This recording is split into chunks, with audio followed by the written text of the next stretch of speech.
4 வருஷமா நடந்துதான் இருக்கு. இத்தனை வருஷமா குரல் கொடுக்காம இப்ப குரல் கொடுப்பதன் மூலமா நீங்க ஏதாவது அணி மாறுவதற்கான வாய்ப்புகள் இருக்கா? எதனால இப்ப திடீர்னு இப்போ போராட்டம் சொல்றீங்க?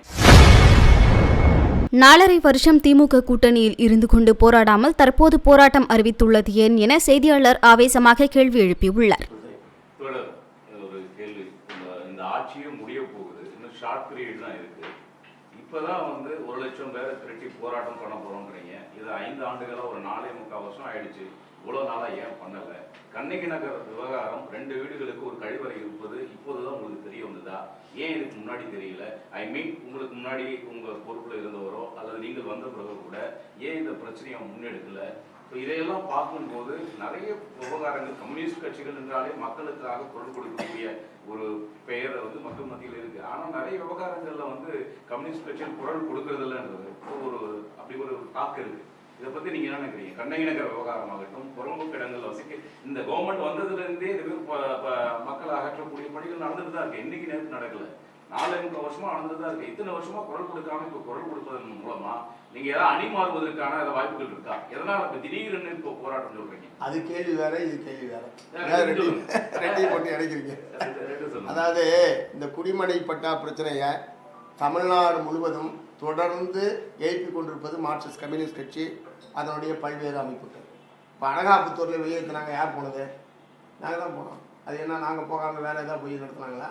அல்லது இங்கே மயிலாப்பூரில் அம்பேத்கர் பாலத்துக்கு பக்கத்தில் வெளியேற்றினாங்களே, அப்பத்தோட பாலகிருஷ்ணன் நேரடியாக போய் இது பண்ணாங்களா?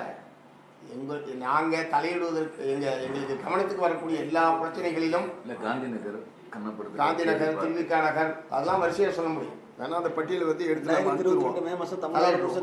நாங்கள் அதில் தலையிடுறதுல எப்போதுமே குறை வைக்கிறது கிடையாது. இப்போ எல்லாத்தையும் ஒன்றா சேர்த்து இந்த இயக்கத்தை நடத்தணும். இதுக்கு ஒரு மாநில அரசாங்கத்துக்கு ஒரு கூடுதலான அழுத்தம் தர வேண்டும், தமிழ்நாட்டினுடைய கவனத்தை ஈர்க்க வேண்டும். ஒவ்வொரு பிரச்சனையும் தனித்தனியாக நாங்கள் தலையிட்டுருக்கோம். தமிழகத்தினுடைய கவனத்தை ஈர்க்க வேண்டும் என்கிற நோக்கத்தோடு ஒட்டுமொத்தமாக எல்லா குடியிருப்பு பகுதி மக்களையும் ஒன்றாக திரட்டுக்கிறோம். அவ்வளோதான் வித்தியாசமே தவிர நாங்கள் இந்த பிரச்சனையில் தலையிடாத பிரச்சனைன்னு எதையுமே சொல்ல முடியாது. இந்த ஊரில் இப்படி இடிச்சாங்க, ஏன் போகணும்னு நீங்கள் கேளுங்க. அல்ல இங்கே ஒரு ஆக்கிரமிப்பு அகற்றல் நடந்து ஏன் சிபிஎம் போகலன்னு கேளுங்க. அப்படி குறிப்பிட்டு அப்படி எதையுமே நீங்கள் சொல்ல முடியாது. தமிழ்நாட்டிலே நான் சொல்கிறேன், சென்னை நகரத்தில் மட்டுமல்ல. அதனால் தொடர்ந்து தலையிட்டு தான் இருக்கிறோம். இப்போ ஒட்டுமொத்தமான ஒரு பேர் இயக்கமாக இதை மாற்றிக்கொள்ளும். அரசாங்கம் நினைச்சா அடுத்த ஒரு சில நாட்களில் அதுக்கான அரசாணை வெளியிடும். அதனால் இந்த 2 மாதம் இருக்கா 4 மாதம் இருக்கான்றதல்ல பிரச்சனை. அரசாங்கம் நினைத்தால் அடுத்த ஒரு சில நாட்களில் ஒரு அரசாணையை வெளியிட்டு இந்த பிரச்சனைக்கு தீர்வு எடுப்பதற்கான எல்லா விதமான வாய்ப்புகளும், சட்ட வாய்ப்புகளும், அதிகாரமும் மாநில அரசுக்கு இருக்கு.